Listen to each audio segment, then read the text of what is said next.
Assalamualaikum warahmatullahi wabarakatuh.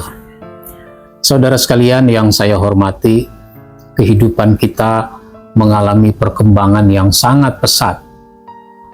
Masyarakat kita sudah menjadi masyarakat yang berubah dari waktu ke waktu. Dulu masyarakat kita bagaimana, sekarang bagaimana, nanti bagaimana. Ini semua harus kita pikirkan dan kita perlu memberikan arahan dalam kehidupan masyarakat kita. Salah satunya melalui wadah yang disebut dengan masjid. Masjid kita harus dikelola lebih baik dibanding waktu-waktu yang lalu. Zaman sudah berubah, tapi ternyata mengurus masjid masih belum berubah, masih seperti dulu. Saya suka mengatakan, orang tua kita sudah mengurus masjid dengan baik pada masanya.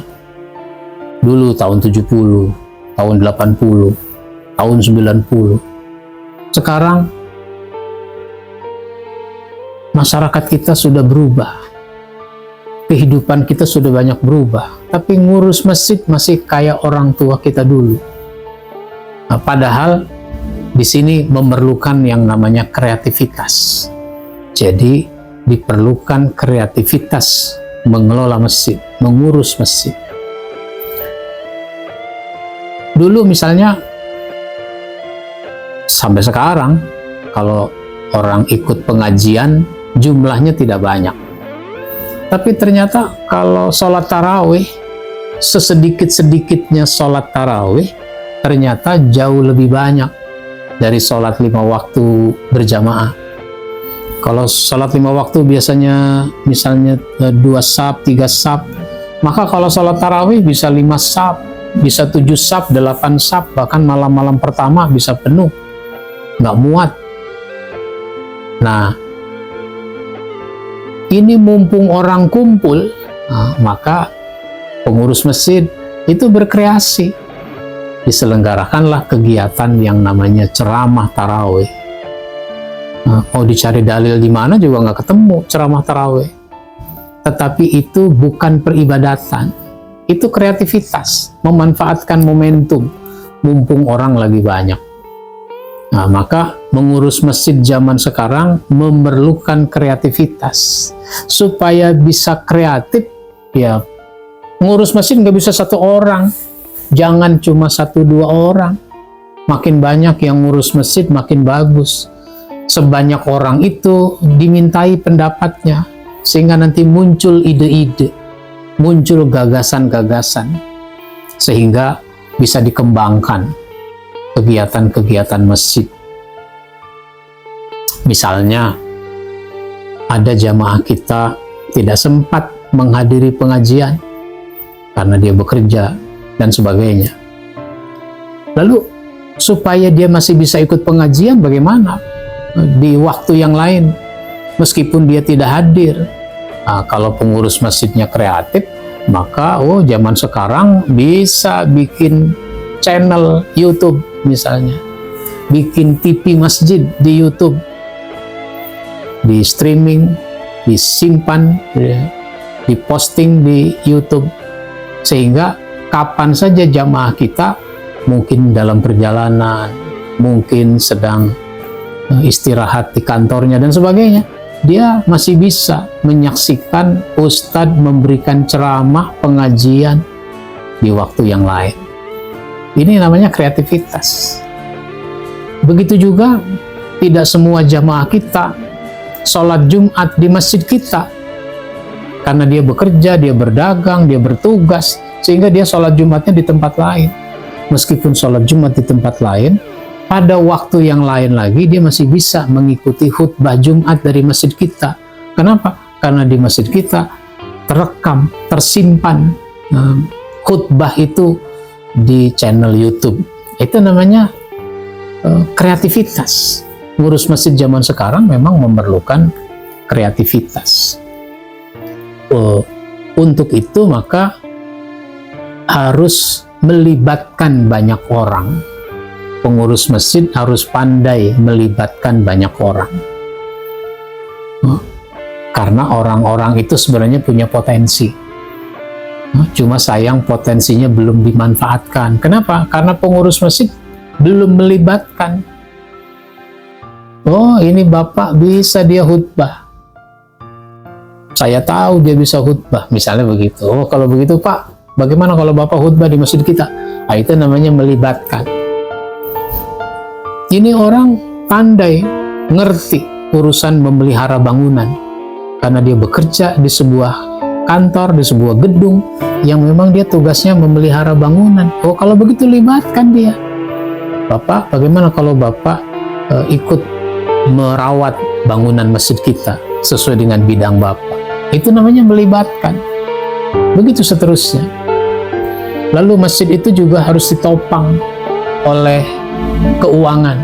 Selain oleh manajemen yang baik, itu juga harus ditopang dengan keuangan yang memadai, keuangan yang cukup. Oleh karenanya pengurus masjid juga harus kreatif, menghimpun dana dan memanfaatkannya dengan baik.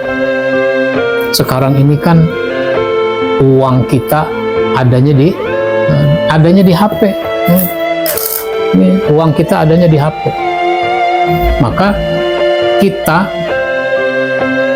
bisa melibatkan orang untuk berinfak meskipun dia tidak sholat Jumat di masjid kita. Dia sholat Jumat mungkin di kantor dan sebagainya. Tapi dia masih bisa berinfak. Kenapa?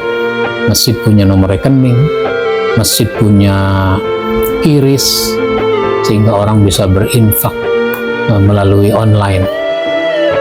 Tapi kalau cuma mengandalkan dari kotak yang berjalan pada hari Jumat, ya yang berinfak cuma yang datang Jumatan.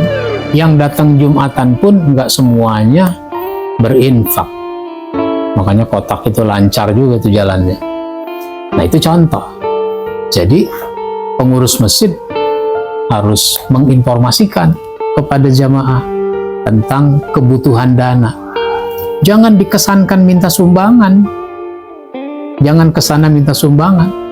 Tetapi memberi informasi, memberi kesempatan kepada jamaah. Mungkin mereka mau berinfak, mau sedekah. Orang punya uang, dia ingin sedekah. Beri peluang untuk bersedekah.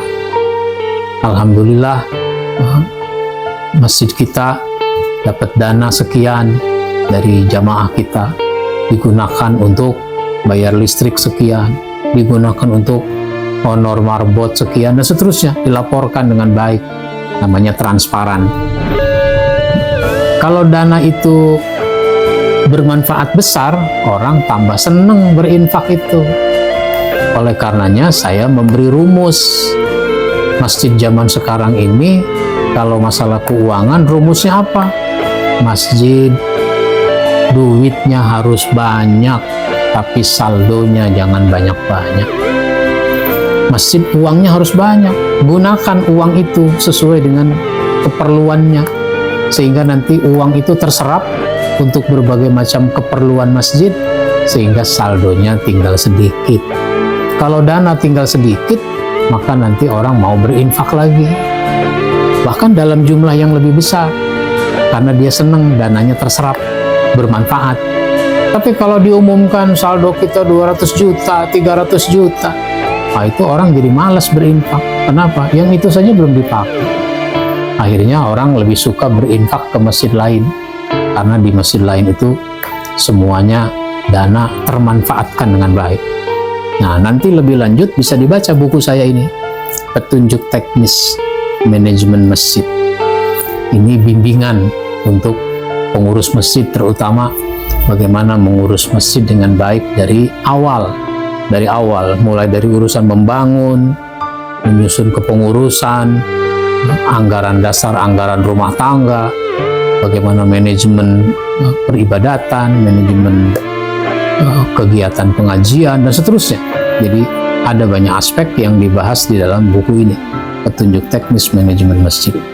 Demikian dari saya, mudah-mudahan bermanfaat, dan mohon maaf bila ada hal yang kurang berkenan. Insya Allah nanti kita sambung pada episode yang lain. Saya akhiri, wassalamualaikum warahmatullahi wabarakatuh.